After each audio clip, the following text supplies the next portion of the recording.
In the grimy underbelly of New York City, something monstrous is evolving. When an engineered new breed of insect that was thought to be forgotten, brought to life by Dr. Susan Tyler, whose sole intent was to genetically design an insect species to wipe out a disease carried by roaches and then die off. But nature, as always, has other plans. 3 years later, the streets are safe, but something begins to stir in the dark subway tunnels. People vanish, strange clicking sounds echo through the underground. And what Susan thought was eradicated has instead adapted, grown, and most terrifyingly mimicked its creators. For thousands of years, man has been evolution's greatest creation. Until now. This week on Back to the Balcony, we discuss 1997's Mimic. Gene Siskel and Roger Ebert, two titans of cinematic review. Sometimes right, sometimes wrong, but always captivating. Your hosts Antonio of the Cult-Worthy Cinema Podcast and Justin Henson of the Movie Wire are here to take you back to the balcony.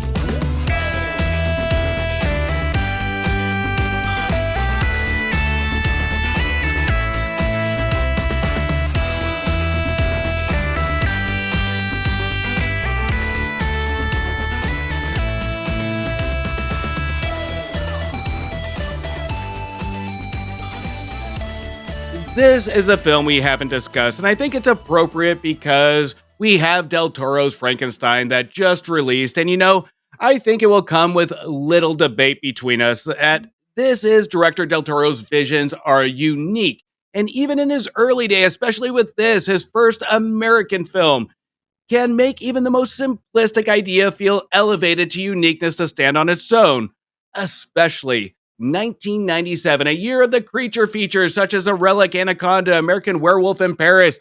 This was a year of special effects to build scares based on a singular effect or monster. But this one takes what we saw creature features and gives us the true ooh and ah, with not focusing on the creature visuals, but the surrounding elements. Now, when it comes to the performances, they're decent and the characters, meh, but this is where Del Toro really puts the spit shine to a movie like this. His true skill of direction of pivoting from studio that wants a monster movie to a director that wants more. I fondly remember this year, and I fondly remember this movie. I liked it from the beginning, and I liked it during the rewatch, where it takes us into a world of just eerie creepiness, and everything else is left to the side. So, did I like this movie as an adult versus a teenager? Not as much, but as an art form of pure direction and visual, it's Del Toro style. I still liked it.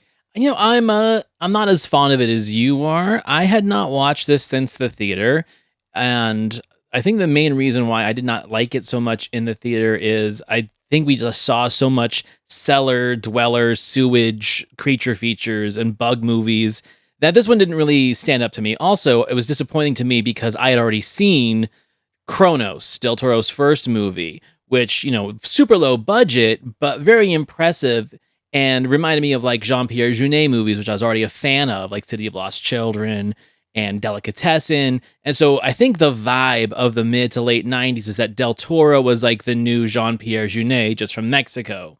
And Kronos was so unique and visually stunning that we were all excited for his American debut. Very much the same way that we were excited for John Woo to start making American movies, right? Which we talked about just a couple weeks ago in our awards episode. So what I did on this one, because I hadn't rewatched it since the theater, is I wanted to see the director's cut, because I never did. And I wanted to see what they added, or what I should say they took away in the theatrical release, because I think one of the things that was most prominent about this movie after it came out was the fact that there was so much controversy of the Weinsteins essentially wrangling it away from Del Toro and changing his vision. And even though it's a director's cut, it's not his director's cut. It just puts a lot of the stuff that he wanted that got taken out.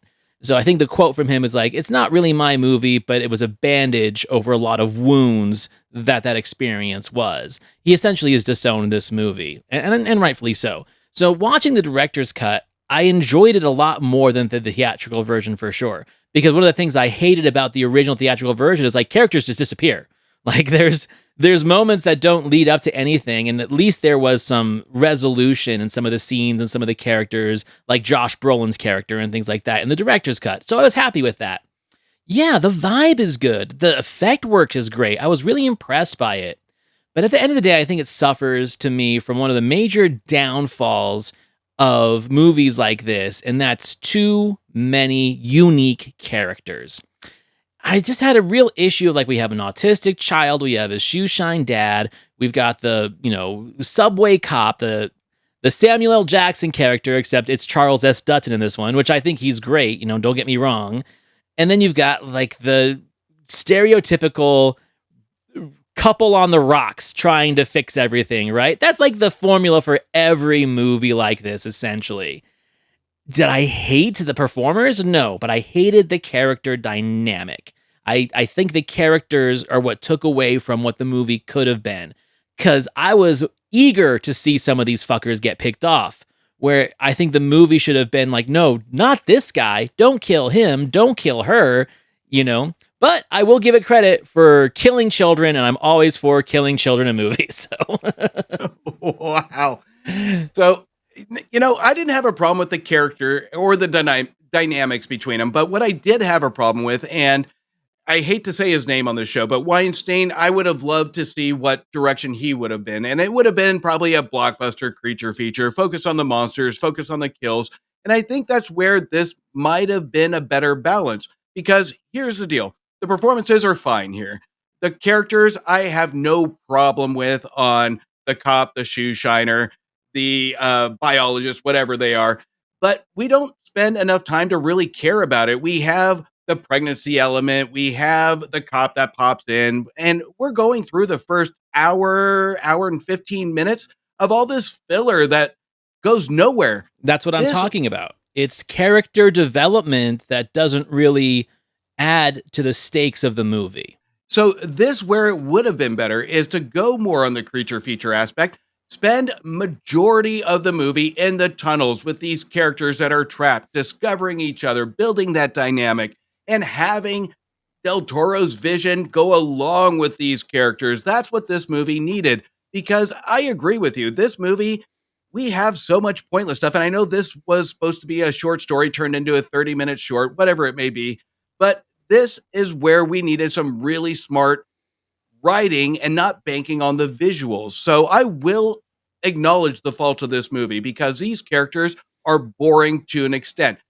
When we actually get something that we care is when all these characters are together and we see that dynamic, but by then too far, too late. And it's just throwing in one-liners of forced emotion to make us care in dangerous situational. Somebody has to be the suicide element. Somebody has to be the hero. Somebody has to have that element of saving the day. And again, to an extent, we feel that. But imagine if we spent more time with these characters, how much more we would feel getting to know them in an actual environment with all of them building and crescendoing that dynamic. Slasher movies and horror movies, I think that they are such a hard medium to tackle well, in the sense of giving you time to really care about a character. So when the end of their run of the film happens, you have like an emotional stake for it. There are some movies that actually do it really well. I think Dawn of the Dead, the original, is a perfect example of that, where it's like, that everyone's pretty much doomed and you don't want it to happen because you spent the last hour with them discovering each other. And that's what this doesn't do. These characters don't discover each other. They get thrown in the blender, and essentially we don't care. Just pick someone off already. Let's see some blood, right? The stakes aren't there.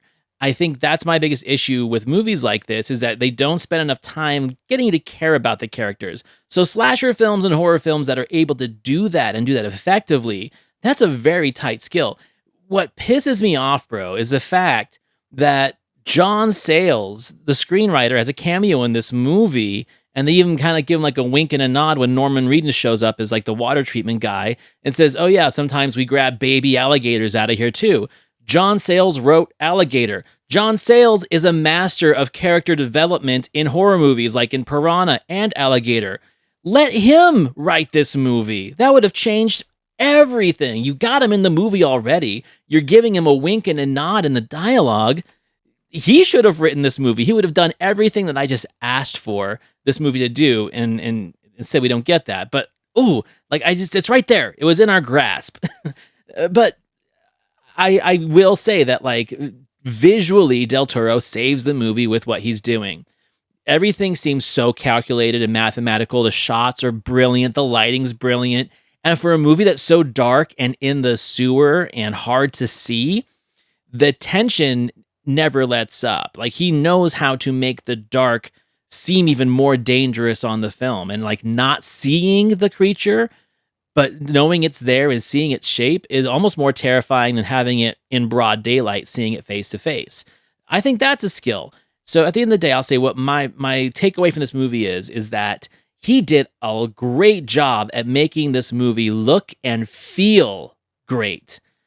It's just the characters, the script, and the editing of whatever was mishmashed between the producers and him. That is what took away from the final vision. So I can't hate the movie because I love how it looks and I love how it feels. It just doesn't deliver on the substance. It's a complete tug of war of what it wants to be, and Del Toro does it his way. And with a production nightmare like this, you can tell Weinstein wanted just an anaconda, a relic type vision, a monster movie, and Del Toro wanted something more. He respected the genre to give audiences a little bit more. But when you have a constant tug of war between production meddling and a vision, it's never going to end well. You're always going to have it half-assed, where it's going to, if you're split between creators and studios, you're going to be split between the audience. And that's just how it is. And we get it. And we saw that from the sequels. Del Toro wasn't involved in that. And we got more of the monster piece of it. And they were shit. They had some entertainment value to it, but they didn't have Del Toro's vision to really pull it to make it appeasing. You had the idea, you had the premise, but it was just a snooze fest because there was nothing to entice these sequels to do something more. So this one, if you boil down to it, it is a pacing problem due because of the characters. We don't have anything of interest that really drives us to this, because even though I love the movie and I'm with you, is because it looks great, it sounds great, and the editing is on point to help build that tension. So there's a lot in the filmmaking process that really shouts this movie out. But if we boil it down and peel the onion, there's nothing of substance with the characters to really drive it other than just being, and I hate saying this with a Del Toro movie, just a spectacle, something for the senses. And it's not a blockbuster movie, but you still have all the elements there to make it a spectacle, because you don't have anything of substance to really drive this movie in a holistic feeling that this is going to end well. Because even to the last moments, we get the explosions from the sewers. You can't have a monster movie without something being set on fire or explosions of a building to destroy the monster. So this one is just a pure spectacle, but I'm going to defend it because it is hard for a spectacle to go from point A to point Z and still be memorable in one's mindset. And I really like the performances. Like, I think Mira Sorvino is great, and I loved all of her movies in the 90s. And it is unfortunate that she had to go through the Weinstein meat grinder, which essentially ruined her career for feature films. She stayed busy doing TV, but, after like 2000, 2001, she just stopped making feature films. And it's very, very sad. She could have been in Lord of the Rings, and Weinstein essentially boycotted her from being in that movie for reasons. But she is so great in this. We've seen her do comedy. She won an Oscar for doing comedy. And then she's good at doing horror. She's good at doing drama. She's good at doing romance. Like, I thought she was great. Jeremy Northam's an interesting guy, too. Like, I've always liked the films that he was in. And I feel like he's one of those British actors that people just didn't really know how to cast him the right way. But he still did a great job at whatever he was in. Probably one of my favorite performances of his is in the movie Happy Texas with Steve Zahn, where they play the prison escapees that pretend to be gay pageant directors, right? One of those like quirky like road comedies of the 90s where there's mistaken identities and slapstick, and he's great in that. It shows that he is very versatile. And then, of course, with the side characters, the secondary characters, Josh Brolin, Giancarlo Giannini, F. Murray Abraham, Charles S. Dutton. You can't go wrong with any of those people. Like, those are great people to have, like, essentially I call them a pod movie, right? Where you're spending a significant amount of time in one space and something's trying to get in or you're trying to get out. That is a good group of people to have in this. So yeah, I think that helps complement the movie a lot, is that these performances are good, because if they didn't have such high caliber performances, that could have turned into a very B movie stereotypical scenario very quickly, and I never really felt that way about it. That's where I feel it's kind of wasted because even though we get that final 30 to 40 minutes maybe of everybody being trapped in that subway car, it feels longer than what it is because we are desperately seeking more from this scene. This is where I think that should have been an hour to hour and 15 minutes, where we actually go into survival mode from what's on the exterior of the subway car while they're dealing with what's on the inside of all these feelings. Like, we do have some really strategic characters here. I love the Manny character, and there's a pivotal scene where they're down in the or line, I should say. They're down in the subway, and we have our officer Peter or Leonard, Officer Leonard, who recognizes Manny that they have a relationship, and that line stood out to me not because it's a deep line of Manny, what are you doing down here? It's something that we should have had more chemistry of that. We should have had more of a relationship. It's a signal that these two deserve more depth. Mhm. You have a cop and somebody under that's just scraping by with a son that we deserve more from these characters. And this is where the interior of the subway car could have really explored this. They're in a dangerous environment. They have creatures wanting to get in to create chaos, danger, death. And this is where the stakes should be higher. Instead of our characters just being silent, figuring out what to do, what door to close, covering Yep. themselves in bug guts, whatever it may be. This is where dialogue should have been prominent because this movie, you can tell, demands more from these brilliant actors and Sorvino because we don't feel any stakes here other than one liners, and they are lame one liners. This is when you're faced with danger, any other movie would have gone with the sad story, the backstory. If I die, this will happen. We don't get any of that here. We No, just get those that are just reacting to the situation. And that's where this movie really falls. And it shows the flaws of the first 45 to 50 minutes of the movie. I've probably never agreed with you more in anything you've ever said in any episode. What that subway car scene needed was an Indianapolis speech, right? It needed the Indianapolis speech from Jaws or the Phoebe Cates speech from Gremlins. It needed a long monologue or a piece of dialogue or a soliloquy that could help build that dynamic of the characters and build the stakes even more. So when the person that does get taken out, now there is an emotional connection with the audience and this member. You're 100% right. That was such a wasted opportunity where they're all in the same space together for a good chunk of time as they're trying to figure out how they're going to get through this alive. And there's no Indianapolis speech. That should have been the moment. And it could have been Manny. It could have been Charles S. Dutton. It probably should have been Charles S. Dutton, honestly.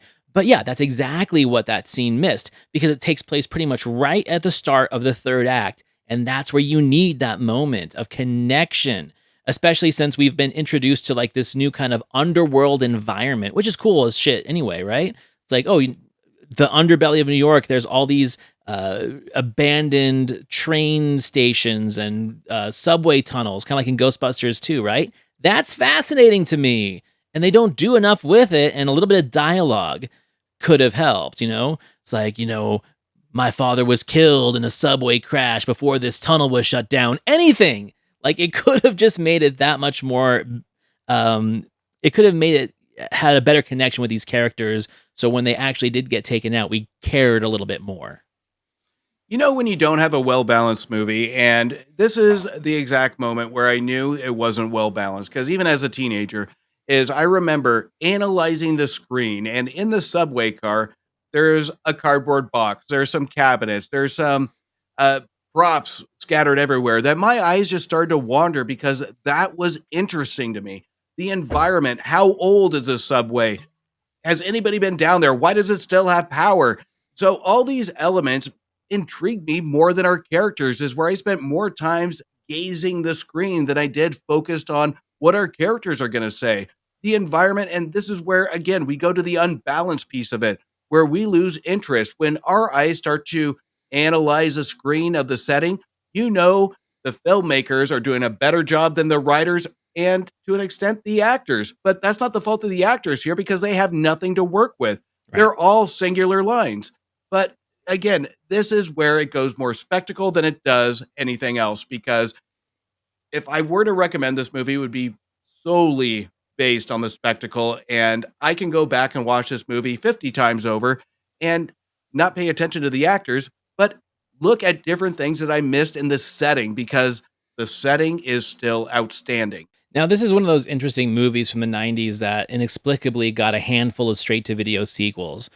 And I still have never like really dove into sequels of the 90s. Like I think I watched the second and third from Dusk Till Dawn because I had to, right? But there's three mimics. There were four carnosaurs, right? There's three Starship Troopers after Starship Troopers, and I've only seen like one of them. It's just an interesting thing that the 90s did have like this handful of movies that for some reason had all these sequels that didn't really have any of the original cast members. They were straight to video and they were so low budget that they essentially bastardized the legacy of the original, right?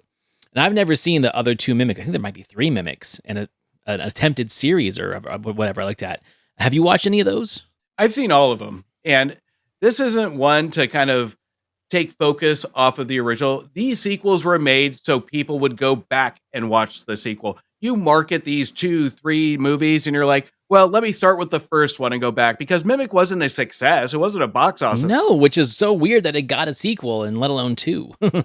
And that's the primary reason of marketing is we're going to take a super low budget, take out any high build cast members and hope to God people go see the first one and go to the second one because there is something in the first one that people might see on home video that might entice them to the second one. But when you get those straight to video sequels, it's not necessarily what's successful. It's to push the first movie. Yeah, like we had more Time Cop movies. We had Universal Soldier movies. Like the 90s were lousy with straight to video sequels. All right, well, since you've seen them, I might have to give them a chance eventually. I'm sure I can find them on YouTube or something. So I was actually pretty surprised by the review and the critique of Siskel and Ebert on this. This was Rogers to bring to the episode. Let's hear what he had to say about it. Those two experts on insects have an 11th hour debate on whether they did the right thing in Mimic, a creepy new thriller starring Mira Sorvino. She plays a geneticist who custom engineers a new bug, a cross between a mantis and a termite, to attack the cockroaches that were spreading a plague that killed children. But now 3 years have passed, and she and her husband, a disease control officer played by Jeremy Northam, face the possibility that the new bug has mutated into an even more terrifying threat. The movie was directed by Guillermo del Toro, the young Mexican who made the stylish horror film Cronos a few years ago, which won the Critics' Week at Cannes. He's made a frightening film that's also visually effective, especially in the scene set in an abandoned subway station. Down in Urbana at the University of Illinois, they have an annual Insect Fear Film Festival. I think they're going to love this movie. So he was pretty excited about it. And then again, we've talked about this in movies like The Hidden, like it's a creature feature, which normally they're not fans of. And Roger seems really enthusiastic about it, especially the fact that he likes the visuals of it. The fact that this new director, Guillermo del Toro, is a very visual filmmaker. He's foreign. And I think that was one of the things that they were excited to see was when they saw foreign filmmakers like Jean-Pierre Jeunet and Guillermo del Toro break into the Hollywood mainstream because they were excited for anyone to start breaking the cycle of what this art house 90s scene was, right? Like they were kind of done with all the Miramax stuff. So to see a little down and dirty horror movies come through with these foreign directors pop in and do them, I think that was exciting for them because it was like a throwback to the days of when they were done with Hollywood blockbusters of the 80s and we started seeing some more avant-garde cinema break the cycle. And I feel that's what the mid to late 90s were for them. Seeing films like this break this cycle. Even if they didn't like the movie, they were excited to see new, fresh filmmakers, not the same old American ones doing the same shit over and over again. And I think that's the key here because we have to understand, again, we've talked about this before. First time view, going in, what's the experience? During the review, they're not going to have time to go back most of the time to see it a second or third time. Right. this is shock factor here, where you take movies that they were impressed with, like Anaconda and The Relic, and going into a third creature feature of the year, this one did stand as its own in something different. It treated the genre with a little bit elevated respect. So if I guarantee you, if they went in and saw the same old thing they saw in 97, it would have been a different story. And even Roger goes into his written review, going into detail about hands going into small spaces with the fear of insects. So there was something new and fresh with this. And if I was a critic going into this with fresh eyes, I would be impressed with and ignore everything below the surface because it is there up front and center of how great this movie looks, how spooky it looks. It almost takes a haunted house element to it and makes it yucky. So this is what I think Roger really gravitated to is just the up close shots of hands going in crevices or the unknown of an unknown environment like the New York subway. So this is enough for him to ignore all the other flaws because it's a journey for him of a visual spectacle. So I think this one is more of look at my shiny keys on one side, and that's all you're going to see. I mean, yeah, you said it 100%. 1997, just off the top of the list, we had The Relic, Wishmaster, Event Horizon, American Werewolf in Paris, Alien Resurrection, I Know What You Did Last Summer, Anaconda, Spawn, Lost World Jurassic Park, Cube, Scream 2. Like, it was a movie of slasher and monsters, and they definitely were a fan of this one. They weren't a fan of many of these other movies, but for it to stand out in that crowd, which are all pretty much cult classics to begin with, I think is really important. It's really relevant for the fact that as much as we complain about them being so one note with their horror reviews, this one they actually were impressed by, and for good reason. Gene jumps in. I loved it too, and it did scare me. It did, me too. You know how hard that is for a picture to do to us? Oh, we know yeah. all the tricks. We know where which side of the screen the fright is going to come from. We know all the editing rhythms. It creates genuine tension. I'm glad to hear you say that because when he sticks his hand down there, I'm in the theater, I'm like, I don't want him to stick his hand down there. And the bugs themselves are really scary. The other thing is long shots of danger. Yes. That's one that you've seen before. You know, sticking your hand. No, but I'm saying he's created. There's such tension, and it's done. Probably, if I had to see it again, and maybe I will. Music. Lighting, that's impressive to me. And the set, that underground abandoned subway station is a wonderful set. This movie shows how a director can take a genre and reinvent it with a lot of personal style. And this is really big-time filmmaking. I assume that Hollywood will, pardon the pun, swarm over this guy to get him to do more pictures because he has got a real original sense of style. And he's I think he's only 32 years old. To find Mira Sorvino in this, you wonder, is she cashing a paycheck after an Oscar? Well, she must have been drawn to a good story. She certainly got hooked up with a good director. She got the right movie, you're right. She did. Which is interesting. And no, Hollywood did not come swarming to him. This movie kind of like killed his reputation in the mainstream, and he essentially had to start all over again with his Spanish films and then build himself back up later. Which is good. I think that is a good trajectory. I think you do have to fail in the American theater and the audiences at least once so you can reinvent yourself, right? You know, having your second film be this big budget monster movie after an art house low budget feature like Kronos, you learn a lot of valuable lessons about production and you learn a lot of valuable lessons about how to deal with studios. So I think the best way to look at this movie for him especially is this was school. He had to be educated in the system of big Hollywood studio production and how he hated it. So how he could come back after doing, his Pan's Labyrinth and stuff like that and do Hellboy, but do it his way with his rules.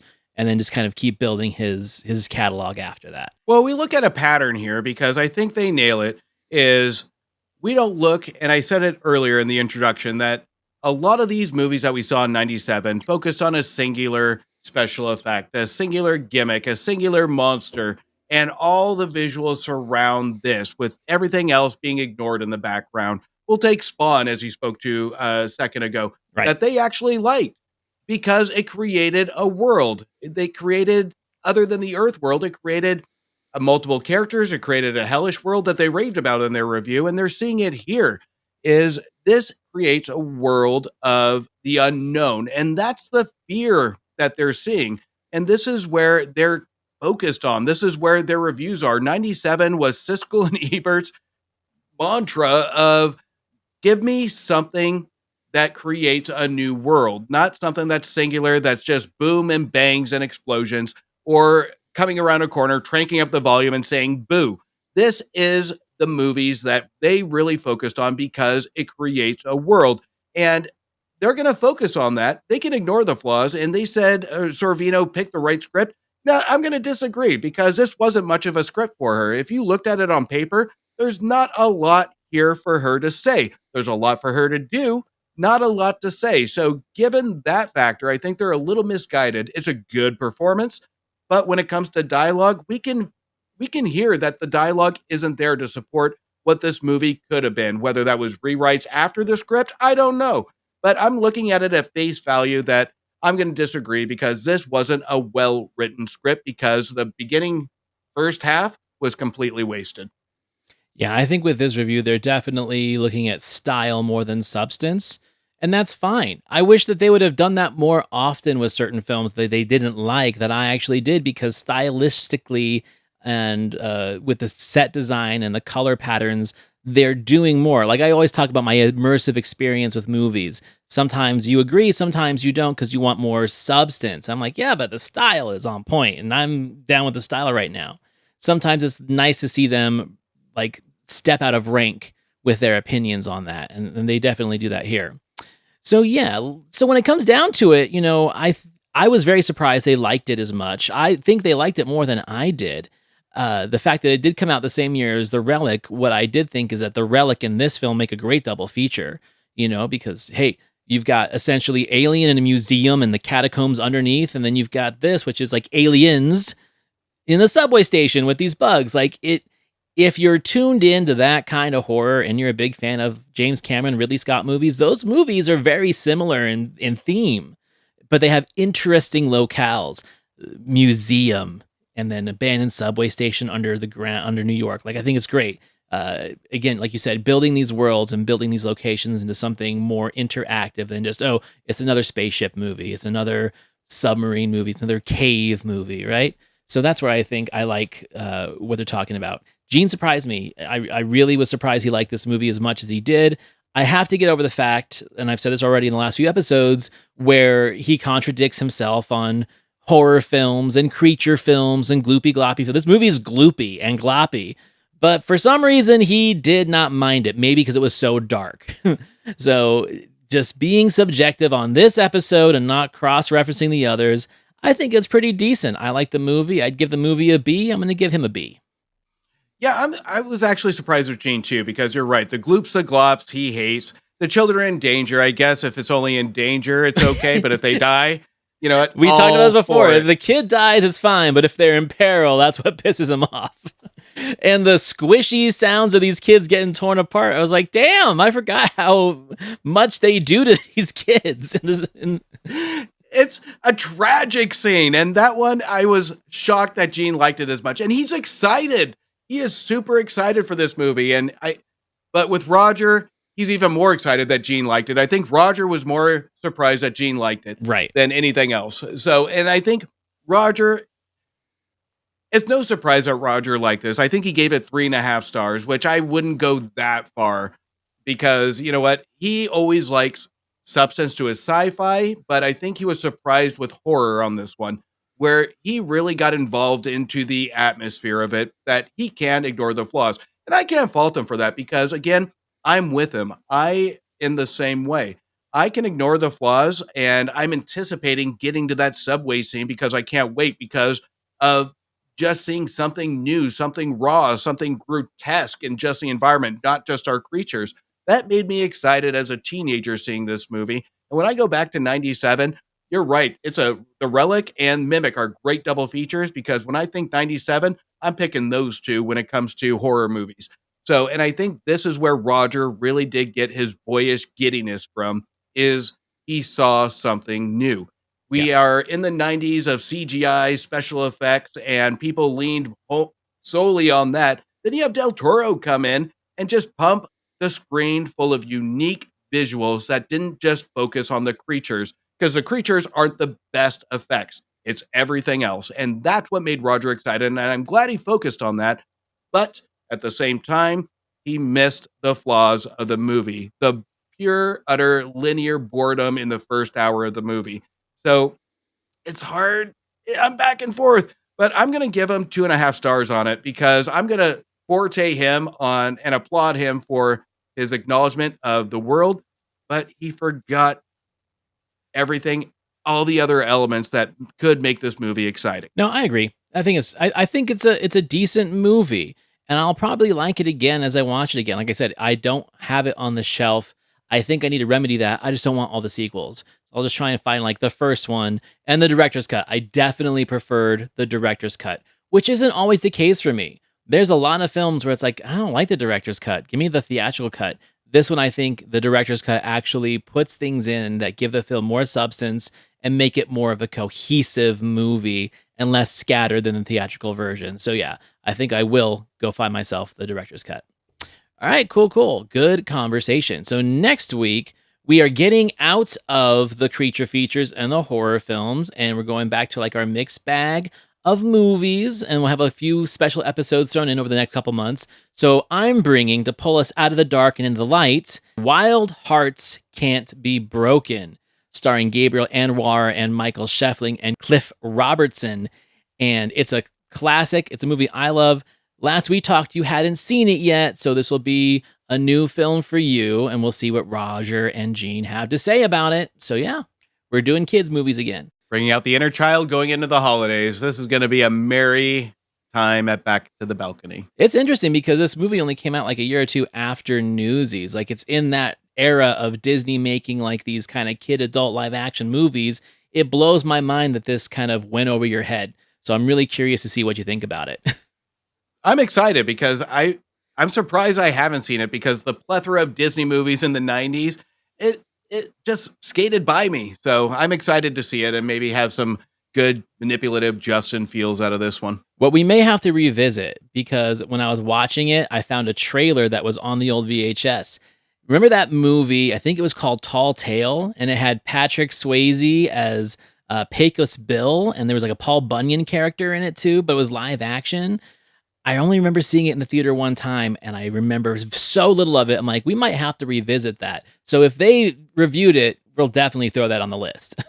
Pretty sure they did review it, and that's one of those movies I still can see the trailer playing in my head. Right. It was a fantastic trailer. Like him lassoing the tornado. I remember that. So we'll have to add that to the list. All right. So everyone, thank you for joining, watching, listening. Please rate, review, give us 5 stars on Apple Podcasts and on Spotify. And please follow us on YouTube, subscribe to our channel, leave us a review, give us a thumbs up, share our channel with your friends, especially if they're movie guys and they like Siskel and Ebert. We would love to have more listeners and followers. You can find me, Antonio, at thecultworthy.com. My other podcast is the Cult Worthy Cinema Podcast. And you can find my co-host, Justin Henson, over at themoviewire.com. And we'll see you next week. See you next week.